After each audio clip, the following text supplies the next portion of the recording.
Hello everyone. आज हम एक बहुत ही ब्यूटीफुल और थॉट प्रोवोकिंग पोएम पढ़ने जा रहे हैं। The road not taken by Robert Frost. ये पोएम एक ऐसे इंसान की कहानी है जो लाइफ के एक ऐसे मोड़ पर खड़ा खड़ा है जहाँ से उसे दो अलग अलग पार्ट्स में से एक को चुनना है। ये एक सिंबल है हमारे अपने लाइफ के उन मोमेंट्स की जब हमें टफ डिसीजंस लेने होते हैं। So let's learn something about Robert Frost. इनका पूरा नाम रॉबर्ट ली फ्रॉस्ट था। इनका बर्थ 1874 यूएसए में हुआ and he died in 1963 Boston. 20th century के सबसे ज़्यादा most widely read American poets में से एक थे रॉबर्ट फ्रॉस्ट। और इनकी जो पोएट्रीज थी वो काफ़ी सिंपल और प्लेन लैंग्वेज में होती थी, लेकिन उनके अंदर जो मीनिंग होते थे वो बहुत ही ज़्यादा डीप और फिलोसॉफिकल होते थे। नेचर और रूरल लाइफ उनके पोएट्रीज के मेन सेटिंग्स थे और मेन थीम्स थी। इन्होंने प्यूलिट्जर प्राइज भी 4 टाइम्स जीता, जो कि कभी भी किसी और पोएट ने करके नहीं दिखाया। Right. So let's move forward. अब हम इस पोएम के कुछ इंपॉर्टेंट फैक्ट्स के बारे में पढ़ेंगे। ये poem the road not taken by Robert Frost 1985 में लिखी गई थी और ये पब्लिश 1916 में हुई। इसका जो जॉनरा है वो लिरिक पोएम है एंड इसमें 4 स्टैंजाज है और हर एक स्टैंजाज में 5 लाइन्स है। इसकी rhyme scheme A B double A B है। इट्स एन इम्पॉर्टेंट पॉइंट, ये आपको याद रखना है, आपको एग्जाम में पूछा जा सकता है। और जो इसकी थीम है वो है लाइफ चॉइसेस और उनके कॉन्सिक्वेंसेस। सेटिंग एक पीले पत्तों वाला फॉरेस्ट, अ येलो फॉरेस्ट, राइट। और जो इसका मॉरल है वो है कि हमारे जो डिसीजंस हैं वो हमारी जर्नी को शेप करते हैं, हमारी लाइफ की जर्नी को शेप करते हैं। सो जो भी डिसीजंस हम लेते हैं वही हमारी ज़िंदगी को आगे बढ़ाते हैं और उसका डायरेक्शन तय करते हैं। Right. So now we will start with the poem. Two roads diverged in a yellow wood. Two roads, एक पीले रंग के जंगल में टू रोड्स मतलब दो पाथ्स थे, वो अलग अलग डायरेक्शंस में जा रहे थे। ठीक है, पोएट के आगे दो पाथ्स, एक ट्रैवलर था, उसके आगे दो पाथ्स थे जो दो अलग अलग डायरेक्शन में जा रहे थे। ये जो फॉरेस्ट है दरअसल ये हमारी एक लाइफ का एक सिंबल है जहाँ ऑप्शंस होते हैं और उन ऑप्शंस में से हम एक ही ऑप्शन चूज कर पाते हैं। दोनों ऑप्शंस को या दो से ज्यादा भी अगर ऑप्शंस हो उन सबको एक साथ चूज करना हमारे लिए पॉसिबल नहीं है। फिर वो जो ट्रैवलर है वो बोलता है and sorry I could not travel both.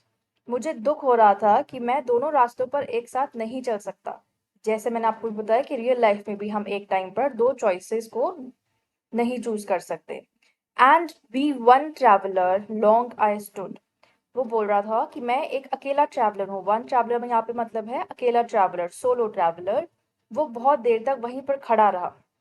Decision लेने से पहले हम सोचते रहते हैं ना, ये बस वही एक सिचुएशन है। And looked down one as far as I could to where it bent in the undergrowth.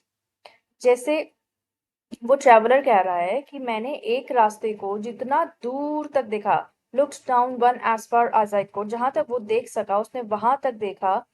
और जहां वो झाड़ियों में जाकर वो रास्ता वहां से आगे मुड़ गया झाड़ियों में जाकर। ठीक है, तो यानी हमें ये नहीं पता कि एक डिसीजन हमें कहाँ ले जाएगा। अंडरग्रोथ का मतलब यहाँ पर है जो झाड़ियां होती हैं, तो उसको नहीं पता कि ये रास्ता हमें कहाँ लेकर जाएगा। Right. Then took the other as just as fair. फिर वो कहता है then took the other as just as fair कि मैंने दूसरा रास्ता चुना जो देखने में पहले जितना ही अच्छा लग रहा था। कभी कभी दो ऑप्शंस देखने में हमें लाइफ में बिल्कुल एक जैसे लगते हैं। And having perhaps the better claim because it was grassy and wanted wear. अब वो जो दूसरा रास्ता था वो शायद उसे थोड़ा बेटर लग रहा था क्योंकि उस पर कम लोग चले थे। ये रास्ता बहुत ज्यादा लेस ट्रैवल्ड था। ठीक है, क्योंकि उस पे जैसे आप कहीं पे किसी रास्ते पे चलते हैं, आपको दिखता है कि वहां पे घास दबी हुई है तो आपको पता लग जाता है कि वहां पर वो ऑलरेडी वहां से लोग जा चुके हैं। बट ये वाला जो था इसमें कुछ घास वगैरह नहीं दबी थी और ये पता लग रहा था इस रास्ते को देखकर कि यहाँ से बहुत कम लोग गुजरे हैं। Though as for that the passing there had warned them really about the same। लेकिन सच तो ये था कि दोनों पार्ट्स पर ऑलमोस्ट बराबर लोग चले थे। कभी कभी जो अलग दिखता है वो उतना अलग रियल लाइफ में होता नहीं है, right? Though as for that the passing there had worn them really about the same, मतलब दोनों ही पाथ्स पर बराबर ही लोग चले थे। Then we have next paragraph. And both that morning equally lay in leaves no step had trodden back. उस सुबह दोनों रास्ते पत्तों से ढके हुए थे और किसी ने उन पर कदम भी नहीं रखा था, यानी दोनों की दोनों चॉइसेस बहुत ज्यादा फ्रेश थी, राइट? और एंड बोथ दैट मॉर्निंग मतलब सुबह के टाइम जो वो रास्ते थे वो बिल्कुल फ्रेश थे, ठीक है? Oh I kept the first for another day, फिर वो कहता है कि मैंने तो जो पहला वाला रास्ता था वो दूसरे दिन के लिए रखा था।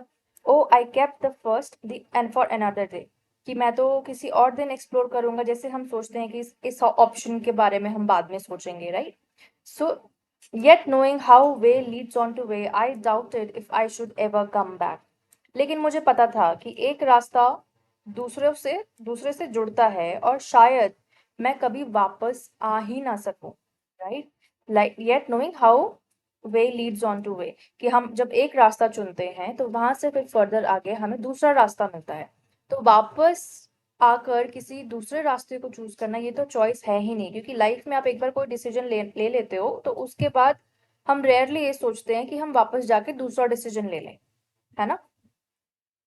सो अब वो बोलता है कि I shall be telling this with a sigh somewhere ages and ages hence. शायद वो कहता है, जो ट्रैवलर है वहां खड़े होकर सोचता है कि शायद मैं कई सालों बाद एक लंबी सांस लेकर ये जो कहानी है ये सुनाऊंगा, कि ये जो साय है ना यहाँ पर, ये अफ़सोस भी हो सकता है और सैटिस्फैक्शन भी हो सकती है, क्योंकि जो वो रास्ता चूज़ करेगा उसको नहीं पता उस रास्ते में क्या, उसमें डिसअपॉइंटमेंट भी हो सकती है, उसमें हैप्पीनेस भी हो सकती है, राइट? तो क्या पता वो सैटिस्फाइड हो और क्या पता उसको इस चीज़ का काफ़ी ज़्यादा कल को रिग्रेट भी हो। तो वो बोलता है कि मैं कल को ये कहानी सुनाऊँगा कि समवेयर एजेस एंड एजेस, क्योंकि काफ़ी टाइम पहले two roads diverged in a wood and I took the one less traveled by, कि जंगल में दो रास्ते अलग हो रहे थे और मैंने वो चुना जो कम लोग चुनते हैं, यानी उसने काफी यूनिक और डिफिकल्ट डिसीजन यहाँ पर लिया। The one less travelled here means कि बहुत ही ज्यादा जो डिफिकल्ट, क्योंकि आसान रास्ते तो बहुत लोग लेते हैं पर जो रास्ते डिफिकल्ट होते हैं वो बहुत कम लोग लेते हैं, ठीक है? And that has made all the difference, और यही डिसीजन ने इसकी लाइफ में सबसे बड़ा फर्क लाया। हमारी आइडेंटिटी और जर्नी हमारे अपने पूरे रास्तों से बनती है। So students, the road not taken एक बहुत ही सिंपल और एक पावरफुल पोएम है। आई होप आपको ये समझ आई होगी। टिल मिलते हैं नेक्स्ट पोएम में। Till then keep watching.